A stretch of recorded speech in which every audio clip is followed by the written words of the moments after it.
नमस्कार, मैं हूं मृणालिनी और आप देख रहे हैं खबरों की खबर, जहां हम वायरल हो रही खबरों की तह तक जाते हैं, हर दावे की करते हैं पड़ताल और लेकर आते हैं सच्चाई की पूरी तस्वीर। आज के एपिसोड में हम जानेंगे सोशल मीडिया पर वायरल 3 ऐसी खबरों की हकीकत जो दिखने में बड़ी धमाकेदार है, लेकिन क्या इनमें दम है या बस एक डिजिटल धोखा। तो आइए आज सबसे पहले बात करते हैं उस वायरल स्क्रीनशॉट की जिसमें दावा किया गया कि हिंदू टोपी लुंगी पहनकर बंगाल में कर रहे हैं हिंसा। फिर हम जानेंगे दावे का सच जिसमें बाबा साहेब की मूर्ति को बना दिया चाइनीज प्रोजेक्ट। फिर आपको ले चलेंगे एक और वायरल दावे की गहराई में, जहां आरएसएस प्रमुख के नाम पर फैलाया जा रहा है जातिवाद का फर्जी एजेंडा।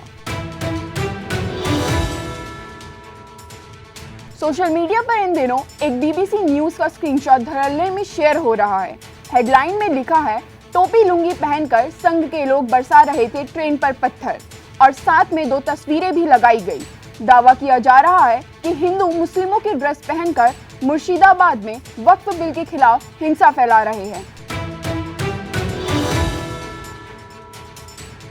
लेकिन जब इस वायरल स्क्रीनशॉट की गहराई से पड़ताल की गई तो सामने आया कि एक और ही कहानी है। जांच में साफ हो गया कि ये स्क्रीनशॉट बीबीसी की एक पुरानी 2019 की रिपोर्ट से छेड़छाड़ कर बनाया गया है। रिपोर्ट असल में नागरिकता संशोधन कानून CAA के विरोध पर आधारित थी, न कि हालिया वक्फ बिल या बंगाल हिंसा पर। स्क्रीनशॉट की तस्वीरें भी एडिट की गई। एक हावड़ा की 2019 की फोटो है और दूसरी स्टेट्समैन की, यानी दावा फुल टॉस फेक। अब अगर आपको लग रहा है कि सिर्फ बीबीसी का फेक स्क्रीनशॉट वायरल हुआ है, तो रुकिए, अगली कहानी में तो अंबेडकर की प्रतिमा तक को विदेश भेज दिया गया है, बिना वीजा, बिना पासपोर्ट। सोशल मीडिया पर एक फोटो वायरल हो रही है BR अंबेडकर की निर्माणाधीन भव्य प्रतिमा की। साथ लिखा गया है, चीन में बन रही है 450 फीट ऊंची बाबा साहेब की मूर्ति। काफी लोग इसे देखकर गर्व से भर उठे, कुछ उलझन में भी पड़े, लेकिन हकीकत क्या है? वायरल पोस्ट की फैक्ट चेकिंग में पता चला कि ये मूर्ति चीन में नहीं, भारत के आंध्र प्रदेश के विजयवाड़ा में बन रही है। द हिंदू अखबार और कई अन्य प्रतिष्ठित सूत्रों ने पुष्टि की है कि ये प्रतिमा विजयवाड़ा के स्मृति वनम परिसर में स्थित है और इसकी ऊंचाई 125 फीट है, नॉट 450 फीट जैसा दावा किया जा रहा है। इस अफवाह से यह तो साफ हो गया कि फेक न्यूज सिर्फ नेताओं तक सीमित नहीं, अब तो मूर्तियों तक पहुंच गई है और बात नेताओं की हो रही है।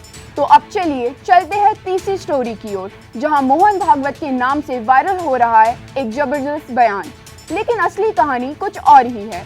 सोशल मीडिया पर दावा किया गया कि आरएसएस प्रमुख मोहन भागवत ने कहा, ब्राह्मणों की बेटी दलितों के घर ब्याहने से मिटेगा जातिवाद। पोस्ट में ABP न्यूज के लोगो लगाया गया है और तस्वीर के साथ ये बयान पेश किया गया, मानो ये उनकी रिपोर्ट हो। लेकिन जब हमने इसकी सच्चाई जाननी चाहिए तो ना तो ABP न्यूज ने ऐसी कोई खबर चलाई, ना ही भागवत ने ऐसा कोई बयान दिया।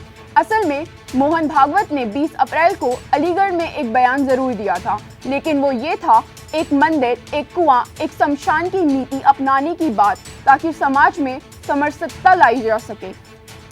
यानी बयान भी बदला, मंच भी बदला और मंशा भी बदल दी गई। वायरल करने वालों ने बस एक नाम, एक फोटो और एक फेक कोड जोड़कर बना दी ब्रेकिंग न्यूज। बस अभी 12th खत्म हुई थी और अब आधे से ज्यादा टाइम ये सोचकर निकाल देते हो कि which career to choose. Well, in that case I got you covered. ये वीडियो एंड तक देखना, क्या पता I will just make up your mind. You must have thought of कोई बस ऐसा कोर्स मिल जाए जहाँ अनलिमिटेड जॉब ऑप्शन हो, क्योंकि मैं भी यही सोचती थी, जैसे कि journalist, news anchor, radio jockey, screen writer, video editor, event manager, graphic designer, सिनेमैट, photographer, director, public relation officer, entrepreneur. In fact इन सबसे भी ज्यादा जॉब ऑप्शंस चाहिए। तो just choose BAJMC as your career. BAJMC is not just about theory but plenty of practical knowledge too. BAJMC as a course आपको provide करता है world की better understanding, meeting और working with people of top notch industry। और सिर्फ यही नहीं, BAJMC as a course आपको हेल्प करता है to grow personally and professionally too. So what are you waiting for? Choose BAJMC, क्योंकि इधर आपको मिलेंगी एंडलेस पॉसिबिलिटीज। तो देखा आपने, जहां एक और फेक स्क्रीनशॉट में माहौल बिगाड़ने की कोशिश होती है, वहीं दूसरी ओर मूर्ति की लोकेशन बदल ली जाती है और बयान को तोड़ मरोड़ कर पेश किया जाता है। लेकिन आप रहे सतर्क, क्योंकि हम लेकर आते रहेंगे आपके लिए खबरों की खबर, बिना किसी एडिटिंग, बिना किसी एजेंडा। मैं हूं मृणालिनी और आप देख रहे हैं खबरों की खबर। फिर मिलेंगे कुछ और वायरल दावों के सच के साथ। तब तक के लिए सोचिए, समझिए और शेयर करने से पहले फैक्ट चेक जरूर कीजिए। जय हिंद।